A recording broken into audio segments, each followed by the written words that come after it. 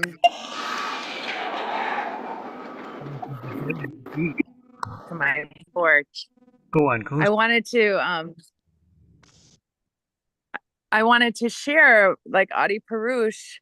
It's the opposite, like it's not how am I going to take care of myself. You're actually taking other people's things and using it to serve Krishna. Like our cow and our ox, they're not on anybody. They're not on. I didn't wait till I had land. I begged for land. So we can use others, which is already Krishna's, to serve Krishna. Everything's Krishna's anyway. Yeah, sometimes when you find yourself having to give up things, like for some reason you find yourself without a home or the home that you were in, and all of a sudden you're kind of on your own. A lot of times that happens. But if you're Krishna conscious, you all of a sudden understand that the whole world is your home. The forest that you hike in is there because you're part and parcel of Krishna, and Krishna put it there. And if you're using those forests to sing or to remember or to simply spend time with another devotee, the whole world is ours when you become a devotee, because we're here for the purpose of pleasing Krishna. And of course, Krishna is most pleased when his devotees are happy. Besides simple living and high thinking, which is that's a maxim which basically covers everything. The other one was chant and be happy. Krishna wants us to see us. He wants us to be happy. Of course, there's happiness and distress, but true happiness, the equanimity and the sense of humor one gets, the sense of gravity and humor. Prabhupada, when he would smile and he would laugh. Radhanath Maharaj, when he makes a statement about how material nature, how Maya will come and squash you like an insect, he laughs because he's happy. And that simple living brings great freedom. And you can't really be happy unless you're free. And when you try, simple life isn't so simple, but when you try your best to live a simple life, Krishna, of course, arranges, he has, just like Mataji said, have a farm, have a little piece of land. You can grow enough vegetables on 1/5 of an acre to feed your family and maybe 2 other families as far as vegetables go. So it is all there. Krishna has made arrangements for us to always engage. And one of those things that we do to please Krishna is to be happy. And it's much easier to be happy when you live a simple life because you're living a life of freedom, free to think and to remember Krishna. Haribol. Thank you, Bhima. Anupam Prabhu has his hand up. Hare Krishna. Yes, I have a question for the assembly, and that is, it seems mutually exclusive, right? In that we're told on one side that Krishna, if we serve Krishna, if we surrender to him, then he provides everything necessary. Like Adi Purush was saying, the business will flourish even more so than if you just focused on the business itself and not surrendering or serving Krishna. But on the other side, then we also hear that Krishna takes everything away from his devotees, and we see that practically with stories like Job from the Bible, the Pandavas. So, which is it, right? Is it that when we serve Krishna, we surrender to Krishna, then he carries what we lack and preserves what we have materially, or is that not referring to anything material? And so it seems like two mutually exclusive principles, unless I'm not seeing something properly. Great question, Anupam Prabhu. Yeah, Adipurusha Prabhu, why didn't God give Job a pair of boots? What happened?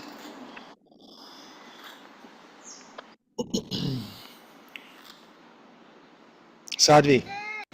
Wasn't it so that Job, yes, Job lost many things, but afterwards, because he hold his belief and hold in his spirituality, afterwards he got more than what he had before. In what I remember was I read it this way. The same with Pandavas. Yes, they lost many things, but they get to rule. They got many things back afterwards. Am I wrong? But Or you have to be ready to that's transactional. You have to be ready to not get anything back. You have to be ready to not gain it back. You have to yes, be willing I to let. understand. I understand. I don't mean that you do it just because you know you are going to get back, but I just mean that yes, there are people that they lose many things before in the beginning they lose many things, but afterwards when they hold on in their devotional service, in their serving Krishna and doing the best they can, they always get back whatever they have lost. Am I wrong? I don't know. I remember it that way. I'm sorry. We are satisfied. We can't hear you, Adipurusha Prabhu. Maybe it's just me. What is it? I can hear you now. You can hear me? Yeah. I guess when there's more than one open, it's a little difficult to hear. So we're satisfied. It says that a rich man is one who is satisfied with whatever Krishna provides. Ups and downs will be there, but he's focused on devotional service. Like Jesus told his disciples, go and preach. Don't worry about what you're going to wear. Don't worry about where you're going to live. Don't worry about what you're going to eat. Don't carry a bag of money. Just preach. Just do that. Everything else you need will be there. And sometimes what you need is to be hungry. Krishna knows exactly. Either Krishna knows what he's doing or not. Either Krishna loves you or he doesn't. So either we're going to say whatever you want, Lord, or we're going to say I want something different than what you want. And then there's our satisfaction. Why should we put ourselves in a position to be dragged along screaming when we could just say, okay, Lord, I'm going with you. You do what you like with me. Whether you embrace me or kick me, I'm satisfied. But I just want to serve you. And some things that we don't consider materially to be a form of wealth, which are actually quite priceless. And that is silence, stillness, simplicity, humility. Nothing as humiliating as losing everything. And of course you don't want it to be humiliating, but you do want to be humble. And Krishna takes that stuff away just to clean the cup before he puts in his nectar. And we should understand that when Krishna takes away one thing, he gives you back 10.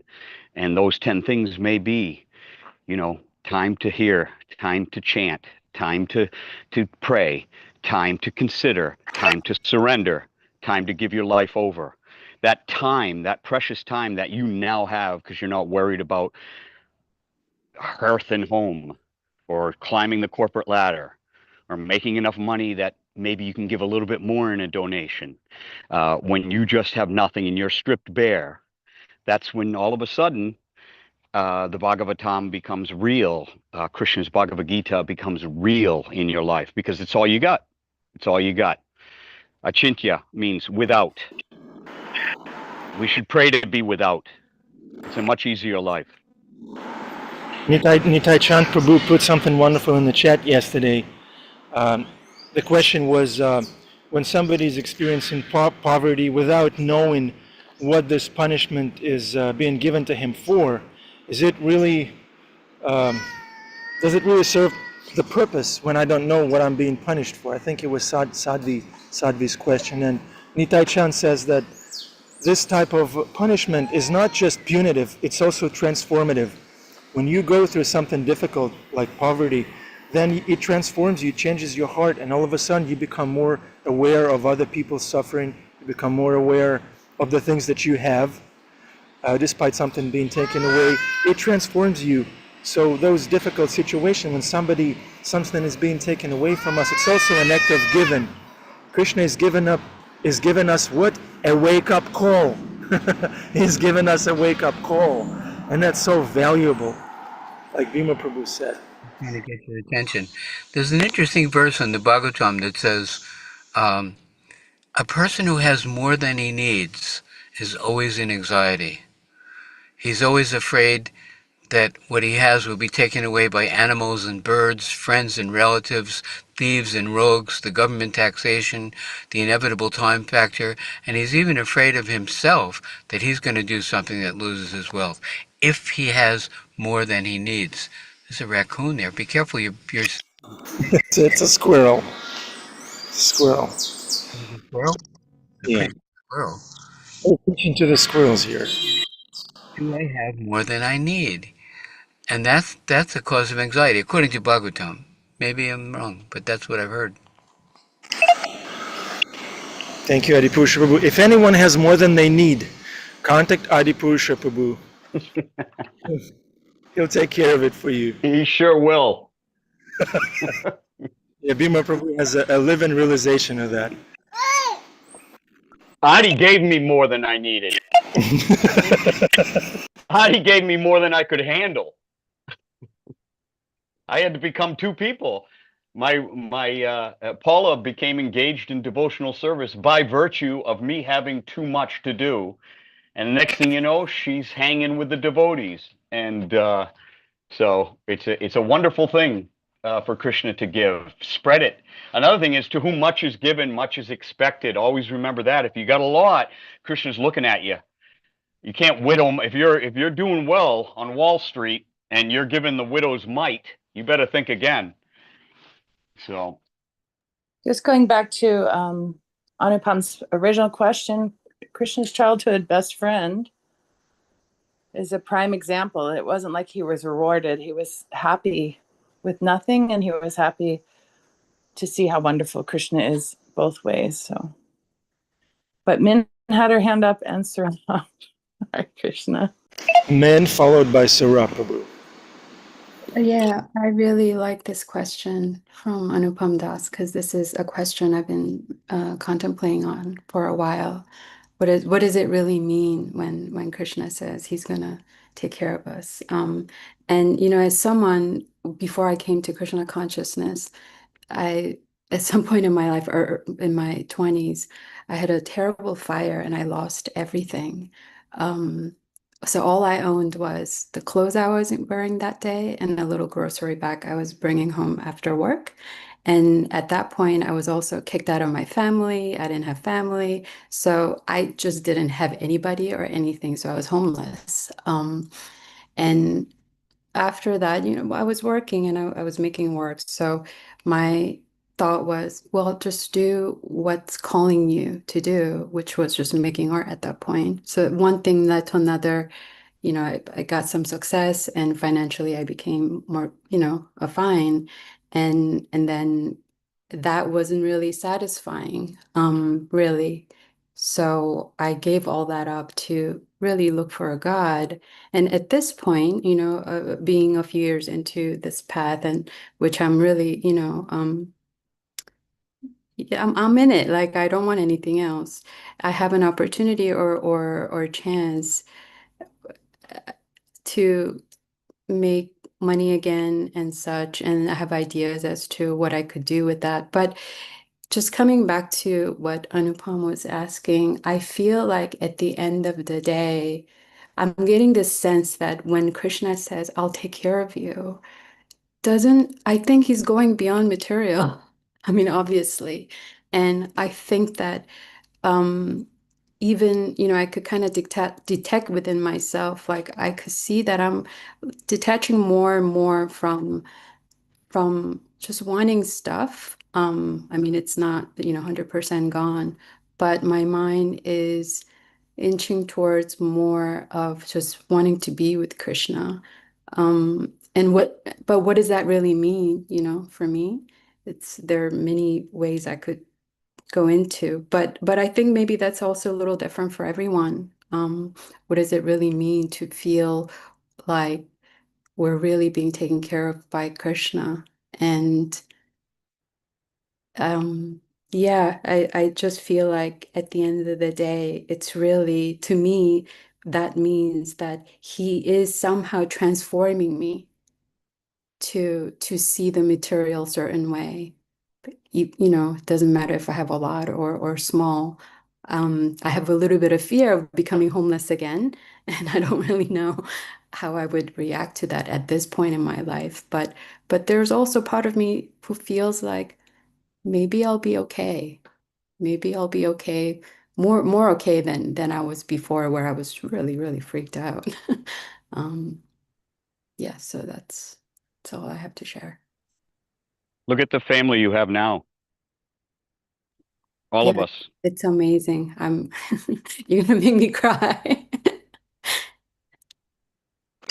Yeah, Bhima is part of your family with all these horses and cats and all this simple life that he's living. Cat, just cat now. A coyote came and picked one off the other day. That's life. Can't even depend on a cat coming back in the morning.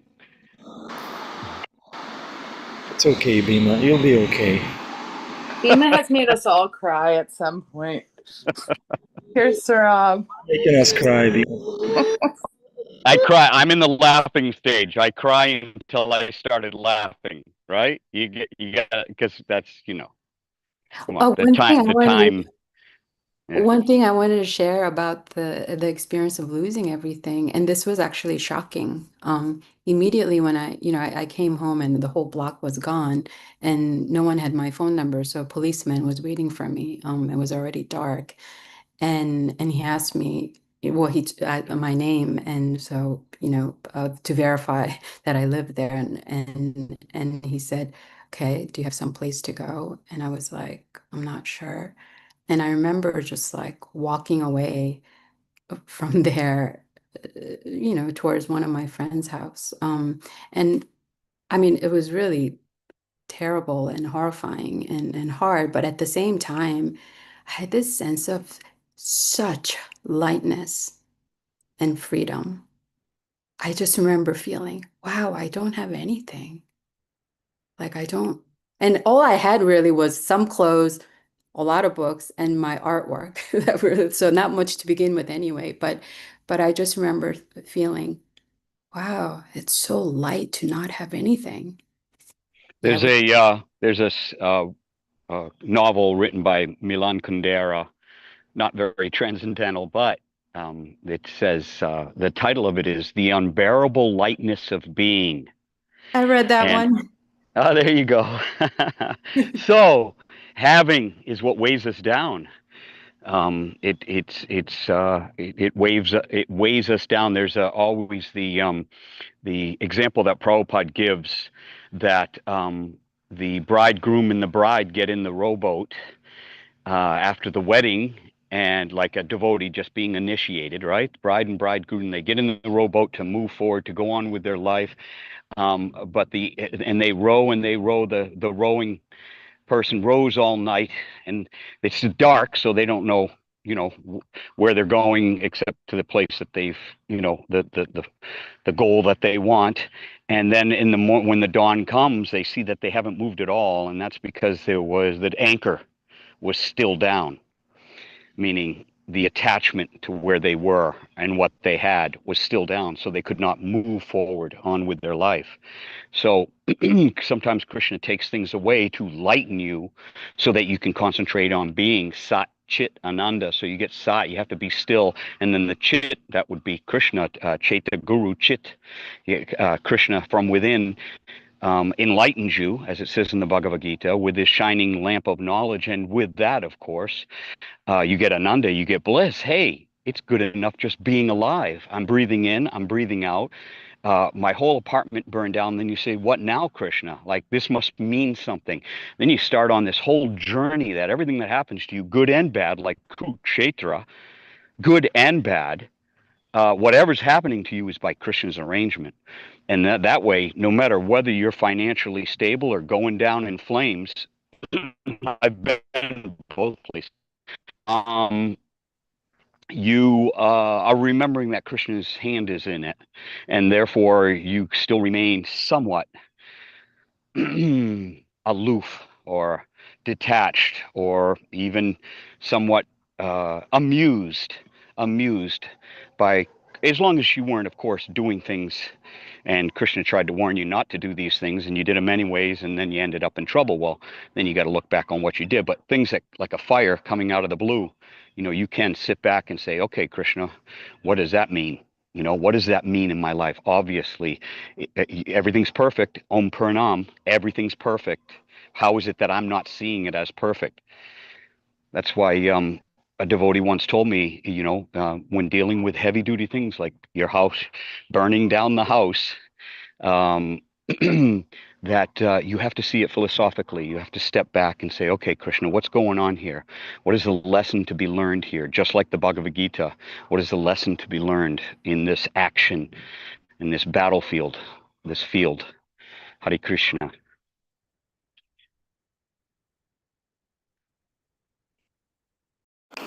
Thank you, Bhima, Kaviraj, Sarah Prabhu. Hare Krishna, everyone. Hari Bol. Lots of love and respects. I won't say much because I'm just using my 2 ears. One of the classes we learned, listen. I'm already just learning so much from all of you and your experiences. But and I'm trying to be very conscious of that. Listen, listen, listen, listen, listen. But anyhow, quickly, I was just going to say one thing. I often, we all do it, but complain that, let's say, I don't have enough, or it's difficult, or I'm working, and it's still difficult. And so, two things I often think of. One, I often reflect back on um, Sri Ram's journey, how he was taken away everything, and then he had to go to the jungle. So I often reminded myself. So I kind of say over a 10-year period, it was difficult for me, right? But it's all relative. It's all relative. So, but anytime I go through a difficult time, I guess in 10 years, I'm like, hey, Sri Ram had to literally go in the jungle. So I do not have it that bad. He had a smile on his face. He showed love and respect to everyone he interacted with. And so I kind of remember that. I kind of remember that. And then secondly, every time I go to India, um, and I travel there and I see how difficult some people have in third world countries. I come back to America and wow, I'm so grateful for the opportunities I have here.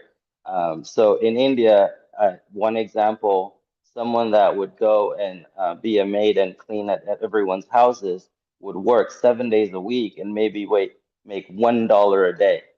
And so you see something like that, and then I just randomly would ask the maid at a family member's house, like, have you seen this movie? Right? And she goes, I've never been to the movie theater. And then I say, hey, do you video call your family, on lunch break? I've never had a phone with a screen. It's still those old phones with no video calling, no YouTube, no nothing. And so I go there and it tells me to shut up, stop complaining. You have so much. And so also I feel like it's relative. We all have our own experiences, and for me, going to India and seeing the difficulties that some people have, or any third world countries, and I come back and I tell myself to shut up and start working. You don't have much to complain. So I thought I wanted to share that. But again, to each their own, because we all have our experiences, right? So everyone's experience is unique, and everyone's problem is unique, and we will have to strive and overcome these obstacles. And we say Hari Bol, Hari Bol. We remember Krishna, Sri Radharani, and we say the Maha Mantra, and I hope and pray that it becomes easier for all of us. Again, I hope that helps. The intention was to help. Hari Bol. I saw a cool documentary about Mother Teresa. Can you hear me okay? Yes, Prabhu. In the documentary, there was a wealthy lady from London going around with Mother Teresa, and they were picking up homeless people in the street who were like dying. You know, people have been laying there for a week, and their skin was stuck to the cement, to the pavement. I mean, you know, really bad. And the woman was saying, "Oh, I was born with a silver spoon in my mouth, and these people, they have nothing. Why is that? Why is that?" And Mother Teresa said to her, "Because you're not so lucky." What? So look, she said, these people, God has stepped into their life and taken away everything that's ephemeral, everything that is not permanent. And they're actually, my experience working with them is they see what's really important, that love is important. And they have a certain sobriety that other people who are intoxicated by um, some kind of comfortable condition don't have. And that's unfortunate. My Paula was working for Mother Teresa's orphanage many years ago, many decades ago, when she was a college student. She worked in the orphanage in New Delhi, and she took pictures. She was a photographer at the time. And the beauty that is in the eyes of the children, and the beauty that is in the eyes of the Mother Teresa's nuns, novitiates, it was incredible. It's something you cannot trade for the world. Here are people without anything, and yet no one can look upon these children, and no one can look upon these servants of God in such a troubled situation, whether it be lepers or abandoned children. No one can be at that point and not be with Krishna, with God. You can't endure. And then when you're with God, then that shines through. It's a sort of like I don't know, it was Ananda Bihari or somebody was saying, that you you have to get rid of things, get them out of the way, so that you understand that you are truly a part and parcel, as Prabhupada was saying in this lecture, part and parcel of Krishna. You are already a lit candle. There is already the flame of purity within you, and you just simply have to take the ash out of the way for the flame to be encouraged and nurtured and to burn brightly. And nothing burns as brightly as the eyes of these children, and then the eyes of these nurses and nuns who were taking care of these children. So it's instead of we've been so conditioned to think that to have means to have something material, but there's also other haves, and that is the qualities of a devotee, the purity, the compassion, the clear vision that there's nothing in this world worth loving except, of course, the Creator. These things come very easily for someone who is without distractions. Let's all thank Anupam Prabhu for the wonderful question he asked. Able to churn so much nectar, discovering the depth of the Bhagavatam. This is what it's like when we say that Bhagavatam, when Krishna says that Bhagavatam never ends. There's unlimited depth. Thank you so much, everyone who contributed. It's 8:48. We're going to request Anandi, our dear Anandi, to unmute herself quickly, if possible, Anandi, and recite the Maha Mantra. Hare Krishna, Krishna Krishna, Hare Hare, Hare Rama, Rama Rama, Hare Hare. Ananda, you're the best. Thank you very much. Thank you very much. Hare Krishna. Ki Jai, Adi Devi, Ki Jai. Everybody on this call, Oh, we love you. We need you. Come again tomorrow. Hare Krishna. Hare Krishna.